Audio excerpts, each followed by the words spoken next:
మదనపల్లి జిల్లా కేంద్రంగా కూడా ఏర్పడిపోతా ఉంది.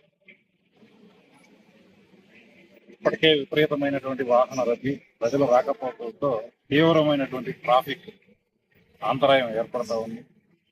1960లో మదనపల్లి మున్సిపాలిటీగా ఏర్పడినప్పుడు ఏర్పాటు చేసినటువంటి రోడ్లు ఈ రోజుకి ఆ రోడ్లు ట్రాఫిక్ ని కంట్రోల్ చేసే పరిస్థితి ఉంది. అయితే ఈ రోడ్లు పూర్తిగా ఆక్రమణకు గురైన ఫలితంగా ట్రాఫిక్ చాలా తీవ్రమైనటువంటి ఆటంకాలు ఏర్పడినాయి.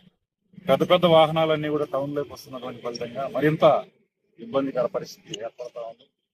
ఈ జిల్లా కేంద్రం అయిన తర్వాత ప్రభుత్వ కార్యాలయాలన్నీ ఏర్పడడం, ఆ ప్రభుత్వ కార్యాలయాలు ప్రజల రాకపోకలు సాగించడం, దీంతో మరింత ట్రాఫిక్ పెరిగేదానికి అవకాశం. ఇట్లాంటి పరిస్థితుల్లో ట్రాఫిక్ ని క్రమబద్ధీకరించాల్సినటువంటి అత్యవసర పరిస్థితి ఏర్పడింది. కాబట్టి వెంటనే చేయగలిగినటువంటి పరిస్థితి ఏంటంటే రోడ్ల ఆక్రమణలు ఏవైతే ఉన్నాయో వాటన్నింటినీ కూడా పూర్తి స్థాయిలో తొలగించాలి. ఆ రోడ్లన్నింటినీ కూడా వినియోగంలోకి తీసుకురావాల్సినటువంటి అవసరం ఉంది. ప్రధానంగా ఈరోజు నీరుగట్టువారిపల్లి నుంచి ఇటు డిఎస్పీ కార్యాలయం దాకా ఉన్న రోడ్డును పరిశీలన చేస్తే మనకు అర్థమైపోతుంది. టిప్పు సుల్తాన్ కాంప్లెక్స్ దగ్గర ఉన్నటువంటి రోడ్డు వెడల్పు ఎన్టీఆర్ సర్కిల్లో లేదు. అదే కొంచెం ముందుకు వచ్చిన తర్వాత జడ్జి బంగ్లా దగ్గర ఉన్నటువంటి రోడ్డు గవర్నమెంట్ హాస్పిటల్ దగ్గరకు వచ్చేటప్పటికి లేదు. బిఎస్ఎన్ఎల్ పోస్ట్ ఆఫీస్ ముందర ఉన్నటువంటి రోడ్డు బెంగళూరు బస్ స్టాండ్కి వచ్చేటప్పటికి లేదు.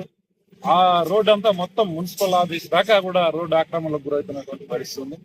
ఇటు బేబీ వెల్కమ్ దగ్గర నుంచి డిఎస్పీ ఆఫీస్ దగ్గర కూడా రోడ్డు ఆక్రమణలు మనకు స్పష్టంగా తెలుస్తా ఉన్నాయి.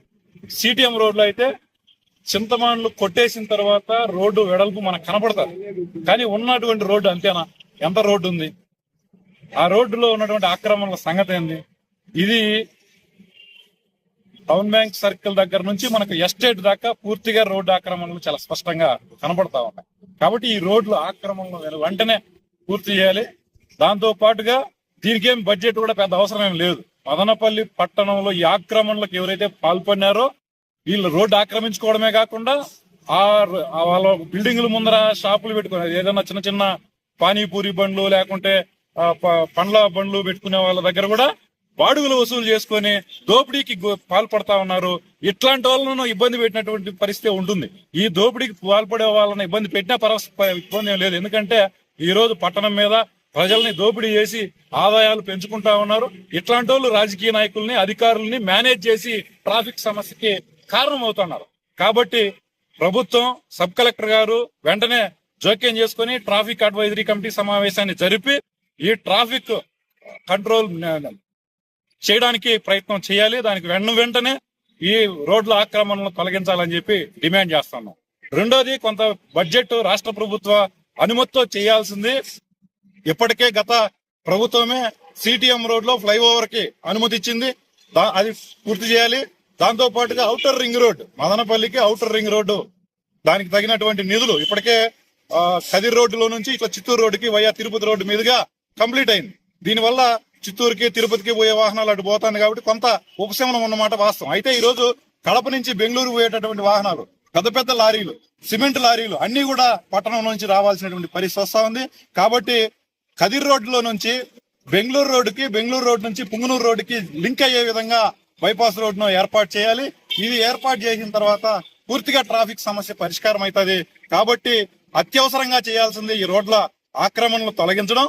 రెండోది, ఔటర్ రింగ్ రోడ్ ఏర్పాటు చేయడం.